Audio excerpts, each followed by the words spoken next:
Mesdames et messieurs, accrochez-vous, parce que dans cet épisode, les masques tombent, les trahisons explosent, et certaines personnes vont réaliser que faire semblant d'être gentil peut coûter très cher. Entre adultère, mensonges, fuite déguisée et guerre familiale, ce qui arrive va vous choquer. Tout commence avec Véronica qui dit à Balmaceda que si avoir été la fiancée de Lucho fait d'elle sa complice alors elle l'est. Elle rajoute que les criminels ce sont les autres et ils sont près de lui. Balmaceda prononce le nom d'Antonia. Alejandro derrière la porte entend le nom de sa mère et rentre pour demander ce qu'elle a fait. Balmaceda le fait sortir. Ensuite, il demande à Véronica si elle veut porter plainte contre Antonia. Véronica dit non pour le moment mais ce jour viendra. Balmaceda la rassure ensuite qu'il est un policier de confiance, qu'il a déjà envoyé en prison des gens qui lui sont importants, même ses collègues. Véronica s'en alla. À la porte, elle retrouve Alejandro qui lui demande ce qu'elle est venue faire puis lui dit qu'elle lui manque. Pendant ce temps, la police arrête Luc dans la maison des Beltrán. Au commissariat, Balmaceda parle de Gabriela à Alejandro. Il lui demande de dire ce qu'elle sait d'elle. Alejandro collabore. Parallèlement, à l'hôpital, Gaston a très mal de voir Francisca dans cet état puis Max le surprend et lui donne son accord pour leur union.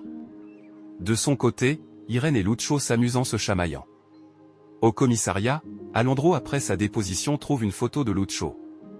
Il le vola. Pendant ce temps, Patricia a rendu visite à Irène pour amener les enfants au parc. Elle soupçonne qu'elle a un amant. Simultanément, Inès est allée voir Ricardo au bureau pour le séduire. Ils ont Mougou au bureau. De l'autre côté, Irène et Patricia se disputent parce qu'elle l'a soupçonné d'avoir un amant. Puis elle les amena là où travaille Ricardo. Pendant ce temps, les témoins ont reconnu Lucas comme auteur de l'accident de Francisca. Balmaceda l'informe tout de suite et lui propose de tout avouer. Entre-temps, Francisca s'est enfin réveillée pendant que Max lui demandait pardon. Patricia arrive au tribunal et trouve Inès en train de sortir du bureau de Ricardo. Elle comprend qu'il la trompe et s'en alla avec les enfants. À l'hôpital, Francisca après s'être reposée parle à Gaston et accepte sa demande de mariage. Max aussi accepte enfin Gaston comme beau-papa. Francisca informe Véronica aussi que dans son coma le tigre lui a dit qu'il est temps de passer à l'attaque et faire punir les ennemis. Pendant ce temps, Antonia rend une visite à Cecilia et l'invite à un dîner chez elle. Elle devient gentille tout d'un coup et lui fait croire que c'est parce qu'elle attend un enfant qui a son sang. Alejandro montre une photo de Lucho à sa fille et lui demande qui c'est. La petite l'a reconnu et a dit que c'est le lutin. Il comprend tout. Ailleurs, Antonia essaie toujours de faire la paix avec Cecilia. La pauvre étant tellement naïve l'a cru. Après le départ d'Antonia, Constanza la met en garde contre l'hypocrisie de cette vipère. Pendant ce temps, Alejandro surprend Patricia en train de pleurer parce que Ricardo la trompe. Elle raconte tout à Alejandro. Elle ne comprend pas pourquoi il ne peut pas lui faire l'amour. Entre-temps, Lucas a signé un document reconnaissant son crime et avoue sa haine envers les Suarez. Balmaceda veut en profiter pour lui soutirer plus d'informations. C'est ainsi que l'épisode se termine. Épisode 89, Patricia est toujours fâchée contre Ricardo et l'en veut pour avoir couché avec sa thérapeute. Alejandro soutient Ricardo et le défend devant Patricia, il la rassure que Ricardo l'aime donc elle ne doit pas souffrir pour ça.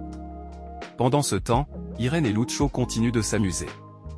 Au commissariat, Balmaceda interroge encore Lucas. Il lui pose des questions sur Macario et son ranch. Antonia de son côté rassure qu'elle fera sortir Lucas de là. Pendant ce temps, Irène et Lucho sont au lit et Alejandro arrive à la maison, bang bang.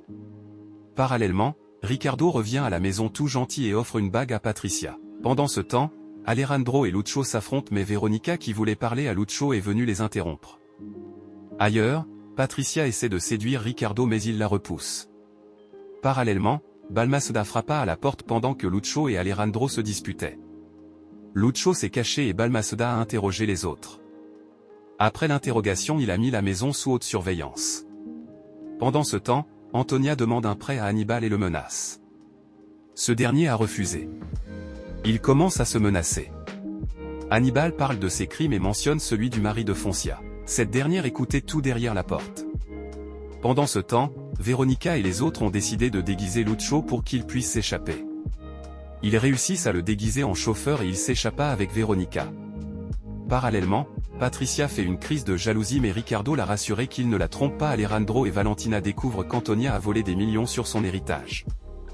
Alejandro affronte aussitôt sa mère et lui demande si c'est l'argent perdu en bourse. Entre-temps, Max a porté plainte contre les loups pour récupérer la mine du Tsamoko en présentant les documents qui prouvent que ça appartient à sa famille.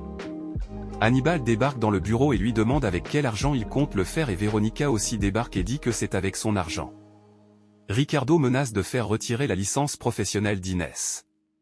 Cette dernière aussi le menace de tout raconter à sa femme. Pendant ce temps, Hannibal en veut à Veronica qui veut l'affronter. Elle lui dit qu'elle ne compte pas verser un seul centime de son argent si tout ça n'est pas clarifié. C'est ainsi que l'épisode se termine.